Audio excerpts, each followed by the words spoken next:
Two people walking along a southern Kentucky road were hit by a car tonight, killing one of them. What we've learned about the investigation. The Democratic National Convention kicks off with speeches from First Lady Michelle Obama and others, but some arguments continue within the party. Laura's probably one of the most special people in our community. Friends come together tonight to pray for a Lexington woman badly injured while riding a bicycle in France last week.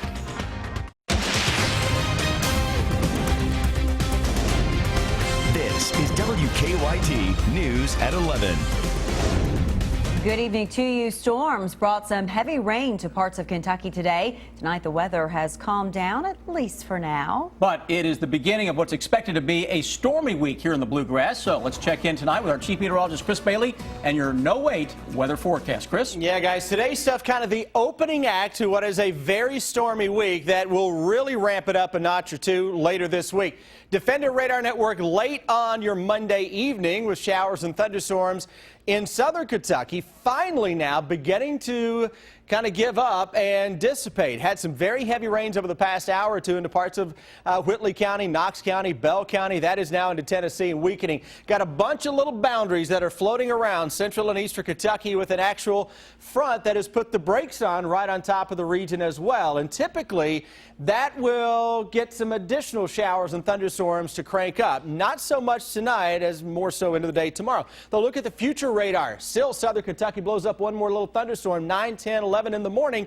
Additional thunderstorms begin to develop to our west and come rolling on in. We'll loop that one more time to show you how some thunderstorms may impact parts of Adair County and the Lake Cumberland area first thing tomorrow morning.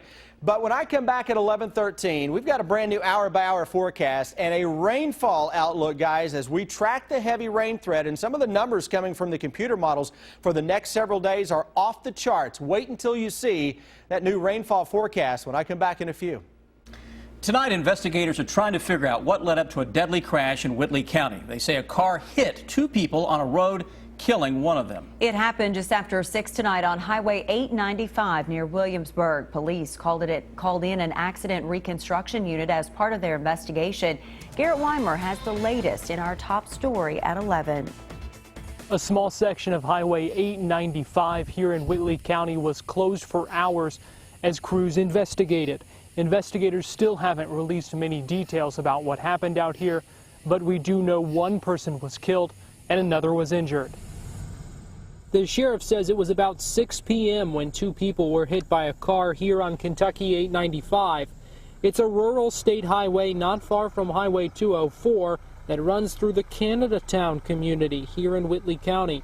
The road was blocked off at 204 while crews worked at the crash scene. It appears to have happened just past a curve in the road in front of a clearing with a few homes. The coroner says one person died at the scene. The sheriff says the second person was taken to the hospital. He did not know how badly that person was hurt. The sheriff did say the driver took off at first, but then came back to the scene. No word yet on whether that driver might face any charges. Crews remained on the scene well after nightfall. The sheriff says Kentucky State Police have taken over the investigation. I'm told KSP sent a collision reconstruction team from Richmond to try to figure out what exactly happened here. In Whitley County, Garrett Ymca, WKYT. So far, investigators have not released the name of the person killed in that crash.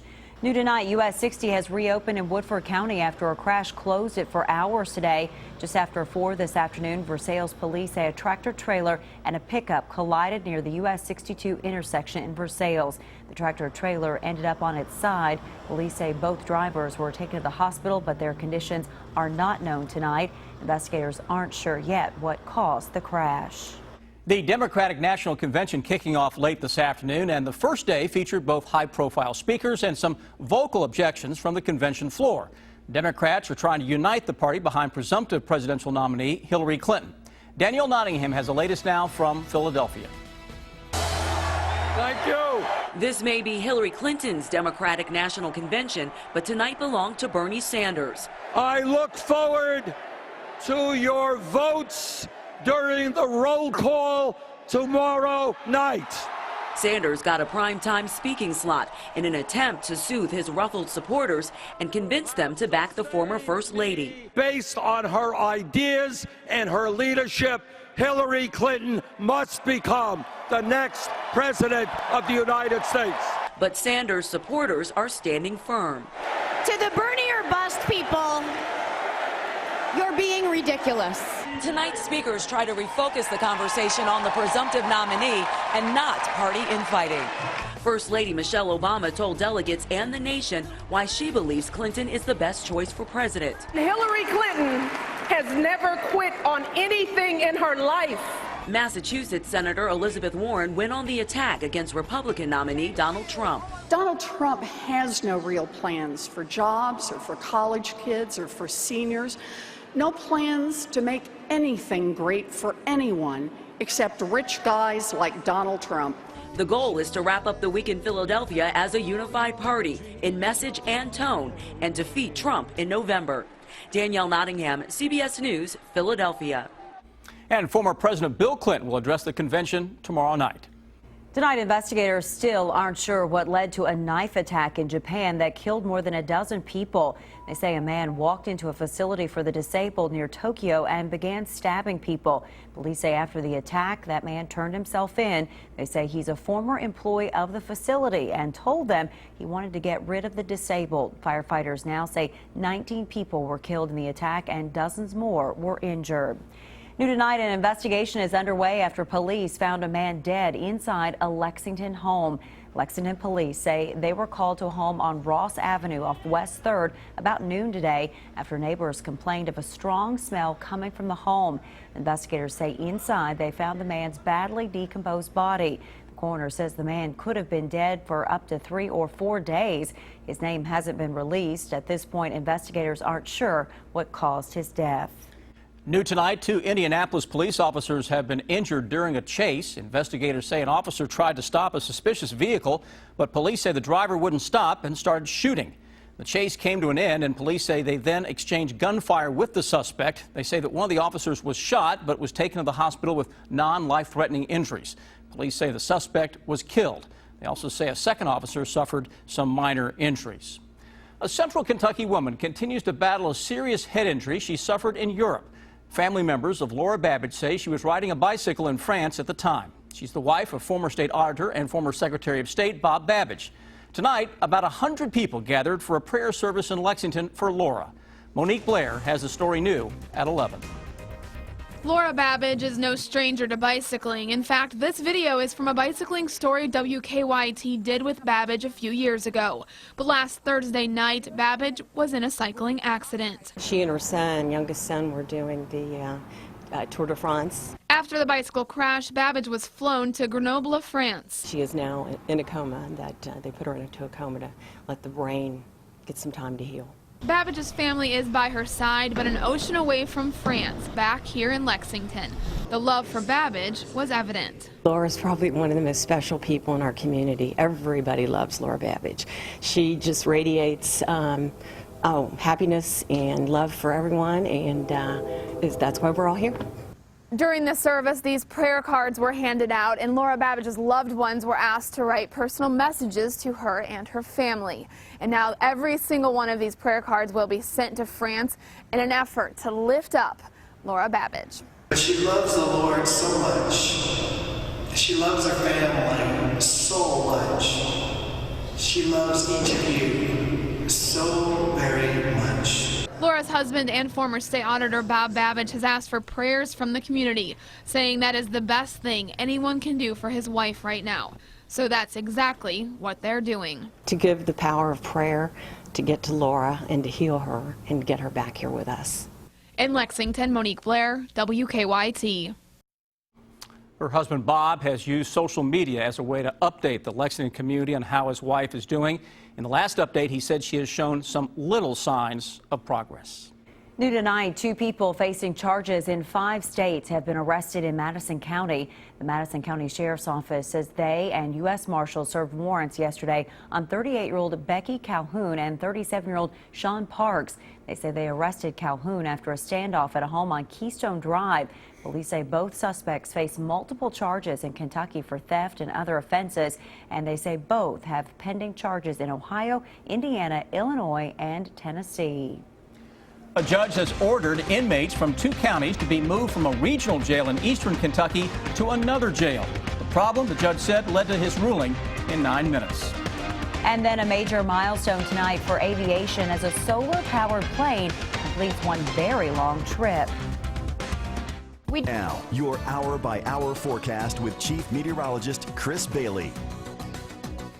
Some areas getting in on some soaking thunderstorms earlier in the day. That's just kind of priming the atmosphere and in some cases the ground for what is to come. It's a very stormy week ahead. Let's look back at our day, though, before we get too far ahead of ourselves. Pockets of 1 to maybe local 2 inches of rain showing up today into sections of central and eastern Kentucky. Then you've got some holes in there that didn't pick up much more than a sprinkle or 2. Similar scenario should play out again tomorrow, and then we'll ramp it up later this week. Fog out there tonight, tomorrow morning can be locally thick and dense early tomorrow morning, 6 o'clock.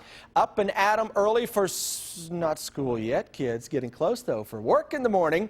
We've got visibilities that may be close to a mile. Slow down, take it easy, low beam headlights. Noon tomorrow, everything improves very quickly. Defender Radar Network busy earlier today tracking all the thunderstorms across the region right now.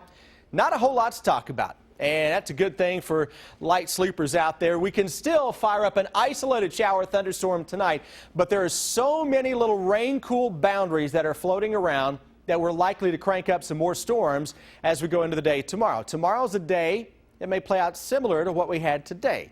Upper 80s, you can hit the low 90s if you get enough sunshine before any storm goes up. Then middle of the afternoon into the early part of the evening, those thunderstorms tend to really ramp up. I'm looking at the next 5 days, if not a little longer. And the Ohio Valley, Tennessee Valley, we're likely setting the stage for additional rounds of thunderstorms with a boundary that stalls out. Then we get a wave of low pressure to develop and work into the regions. It's a setup you typically don't see a lot of in the heart of summertime around here. Big low that zips its way across the Ohio Valley.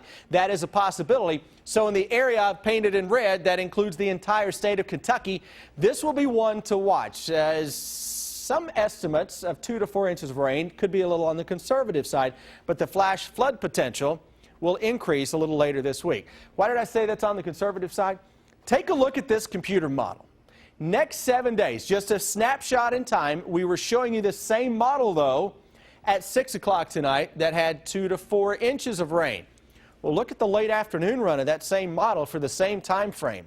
Yeah, it gets your attention. 4, 5, 3, and that wouldn't include any thunderstorm action that can drop local amounts that are even higher. Hour by hour forecast. Let's track it together through the day tomorrow. Again, sunshine in the morning, everything bubbles up into the afternoon. So your thermometer can hit 90, if not 91. 92 degrees, but then it drops if you get a shower or thunderstorm. And any storm that goes up tomorrow will have a lot of heavy rain and a lot of lightning, similar to what we had today. Wednesday may have a little better coverage late afternoon into the evening, as that front is still right on top of the region. And look at the difference any rain would make. 75 to right at 90 degrees outside of any shower or thunderstorm. That boundary may kind of oscillate back and forth a little bit. By the time we get into Thursday into Thursday night, Friday morning would be the prime time for me to really keep an eye on those creeks and streams as we get a little more widespread shower and thunderstorm action. Last week we were highlighting this week for the possibility of this big-time stormy pattern coming back. Guys, this setup reminds me a little bit of what we went through 3 or 4 weeks ago when we had some flooding issues across not only Kentucky but some of the surrounding states as well. We'll have to watch it day by day and storm by storm. We need the rain. Now we're going to get too much of it. Likely to get too much of it before the week is over. Thank you. Part of Man o' War Boulevard will be closed for part of the day tomorrow. Details on that traffic alert in 8 minutes. Keep up with the latest news on WKYT.com. Join the conversation on Twitter and become a part of the WKYT Facebook family. New tonight, an Eastern Kentucky judge says a jail has a drug problem, so he's sending some of the inmates to another jail. Court documents show 8 inmates at the Three Forks Regional Jail in Beattyville recently failed drug tests. Investigators believe inmates are getting drugs while on work release and hiding them in body cavities until they get inside the jail. During a hearing today, a Breathitt County judge said jail leaders are not doing enough to keep drugs out of the jail. Drugs are getting into that facility, and it's your job to keep them out. Three Forks Regional Jail leaders say they're doing as many drug tests as possible in the jail. The judge ruled to move Breathitt and Wolfe County inmates at Three Forks to another jail, but it's not clear which jail that will be. The search continues tonight for a man police say is behind a string of robberies in Lexington. In the last week, police say Kelly Cox robbed a Fork Bank on New Circle Road, a Fifth Third Bank on Versailles Road, and a Marathon gas station on North Broadway. Investigators say Cox robbed the same Fork Bank in 2010 and later pled guilty to robbery and other charges. He received a 12-year prison sentence, but the Kentucky Department of Corrections says he was released on parole last year. Family members of a young Central Kentucky crash victim say they're furious that someone took down part of a roadside memorial for him. 17-year-old Jacob Frick, 21-year-old Brianna Kaufman, and 21-year-old Matt Darlin died in a crash last week at the intersection of Highway 33 and Faulkner Lane in Boyle County. As part of the memorial, Jacob's family put up a Confederate flag, but family members say someone took it down over the weekend. The family says it's important to them for the flag to be part of Jacob's memorial. That rebel flag didn't mean race to him. He had pride in it. He lived for that flag. Jacob's family also says he was biracial. Family members and friends tell us they're now staying at the crash site around the clock to protect memorial items. U.S. health officials have issued new guidelines for monitoring the Zika virus. They say doctors should ask all pregnant women about a possible Zika infection at every checkup. Zika has been linked to birth defects. So far, there have been no cases of Zika contracted by a mosquito bite here in the U.S. The federal trial of Paintsville Mayor Bob Porter has been delayed. It had been scheduled to begin tomorrow, but the trial has now been pushed back until September 21st. A federal grand jury indicted Porter and former Paintsville Utilities Commission General Manager Larry Harold for theft of government property. Investigators say Porter did not pay for more than $7,000 in utility services at his homes. Harold pled guilty in April. New tonight, an historic solar flight has completed an around-the-world journey. The Solar Impulse 2 landed in Abu Dhabi tonight, more than a year after its initial takeoff. The plane is the first round-the-world flight to be powered only by the sun's energy. It made 16 stops during its trip. The plane is powered by more than 17,000 solar cells, and it uses battery power at night. The average airspeed is 46 miles per hour. We have a traffic alert that will affect many drivers here in Lexington tomorrow. Part of Man-O-War Boulevard will be closed for about 6 hours between 9 tomorrow morning and 3 in the afternoon. You will not be able to turn from Winchester Road onto Man-O-War. You'll have to use Polo Club Boulevard instead. Crews will be working on making pavement repairs on Man-O-War. We have an update tonight on the construction of a new YMCA in Lexington. Officer Don flew over the site today in Sky First. The 62,000 square foot YMCA is being built on Old Rosebud Road in Hamburg. It's expected to open this fall, and the YMCA is now selling charter memberships that will allow members early access to the facility before it opens to the public. We have more information for you on WKYT.com. That's pretty impressive. It looks massive there, doesn't it? Yeah. Mark Stoops likes the swag of one of his assistants. Well, he came in to coach receivers. Stoops says he has a lot more than swag. And for DeMarcus Cousins with Team USA, it is all good so far. That's next in sports. Stay with us.